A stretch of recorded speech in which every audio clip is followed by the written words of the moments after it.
May isang malagim na rason kung bakit ang bahay na ito sa Lipa City, Batangas ay hindi pa rin nabibili magpasa hanggang ngayon.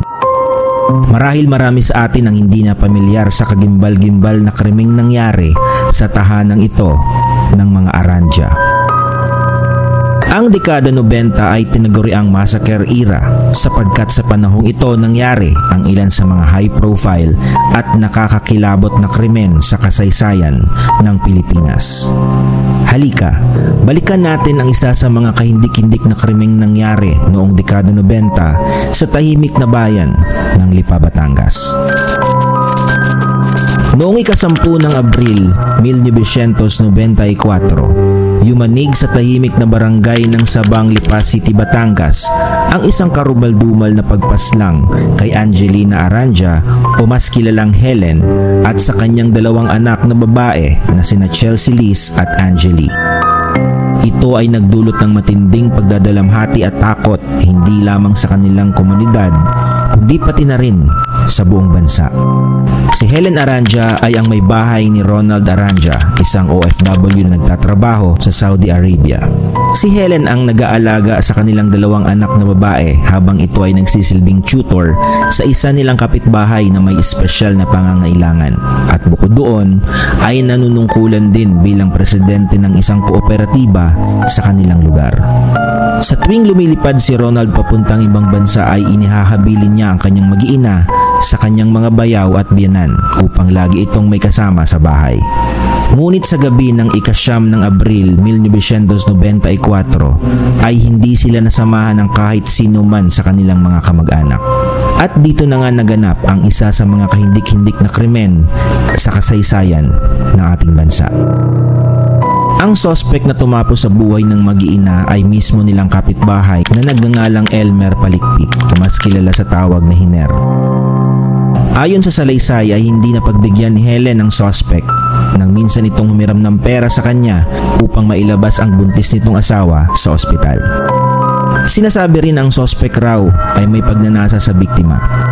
Ayon pa sa ilang pahayag, ang sospek na si Hiner ay may problema rin sa pag-iisip.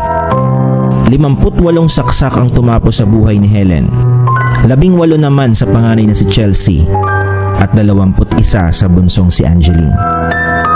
Naging maugong ang kasong ito na humantong sa pagsasalin sa pelikula noong 1994 na may titulong The Lipa Massacre, Lord, Deliver Us from Evil, sa direksyon ng award-winning director na si Carlo J. Caparas. Tampok dito ang batikang aktres na si Vilma Santos bilang Helen Aranja, Joel Torre bilang Ronald Aranja at John Regala bilang Hiner. Makapanindig balahibo ang ginampanang papel ni John Regala na nagbigay sa mga manunood ng hindi malilimutang hilakbot. Naging epiko rin ang kantang The Greatest Love of All na maririnig sa maraming bahagi ng pelikula.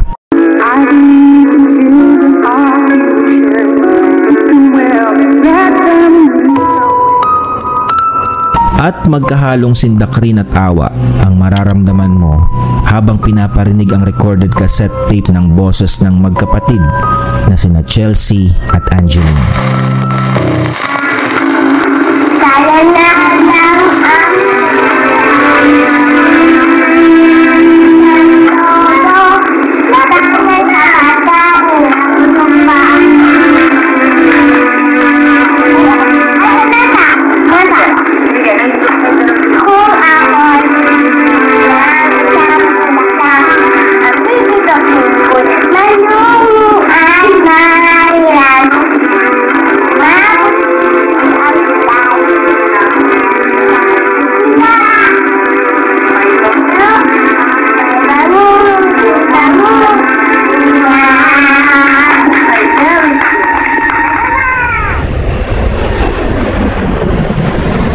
Isang makawarak puso ang matutunghayang eksena nang malaman ni Ronald ang sinapit ng kanyang pamilya habang ito ay nasa eroplano pauwi ng Pilipinas.